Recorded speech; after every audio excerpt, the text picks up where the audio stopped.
फेब्रुवारीच्या सुरुवातीला बातमी आहे सुरू होणाऱ्या अर्थसंकल्पीय अधिवेशनासंदर्भातली।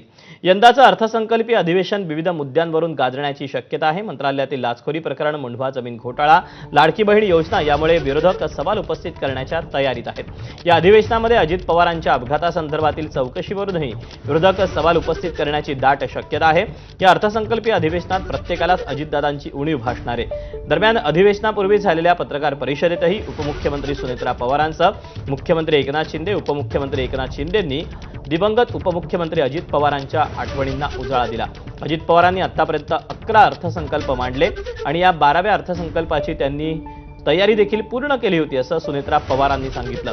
तर अजित पवारांनी केलेल्या सूचनेनुसारच 6 तारखेचा अर्थसंकल्प मांडणार असल्याचं फडणवीसांनी सांगितलं। एक अर्थमंत्री म्हणून अजितदादांना जे मी जवळून बघितलं,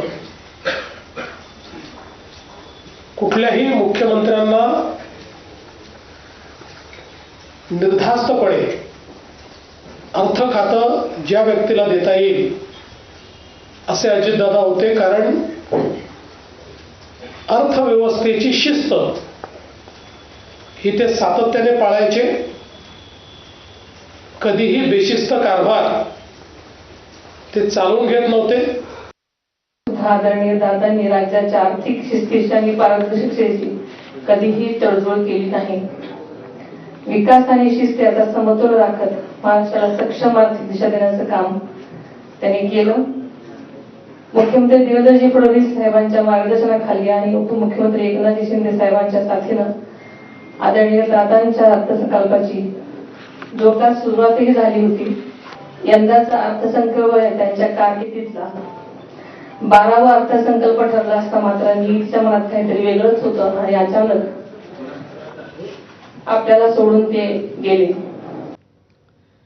लाडकी बहीण योजनेवरून टीका करणाऱ्या विरोधकांना उपमुख्यमंत्री सुनेत्रा पवारांनी प्रत्युत्तर दिलंय। पाहूया।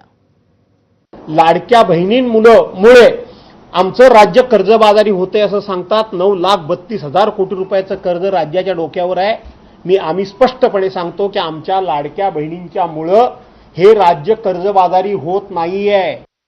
माहिती सरकार पुन्हा सत्तेत आल्यानंतर लाडकी बहीण योजना बंद होईल अशी टीका झाली। मात्र आता योग्य आर्थिक नियोजन करून या योजनेसाठी निधीची कमतरता कधीही भासू दिली नाही। ही योजना यशस्वीपणे सुरू ठेवली।